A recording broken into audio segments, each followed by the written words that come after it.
Well, millions of people participate in marathons around the world each year. And if you've ever competed in one of those 26-mile athletic journeys, you would know what a personal undertaking it can be. Now, NAZ Today reporter Saki Kalsoya sat down with Under Armour-sponsored professional marathoner Nick Arciniaga to talk about his experience and motivations in running in some of the most prestigious marathon events in the U.S. and around the world.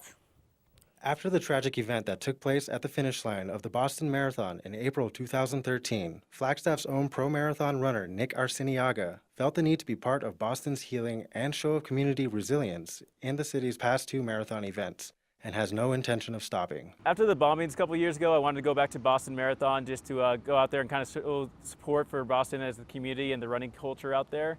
I got into marathoning a couple years after college and just found that it was kind of my niche in terms of my performances. So I've been doing marathons for quite a while, and going out to Boston was basically my way to show my support for the community of Boston and try to run the best I could there.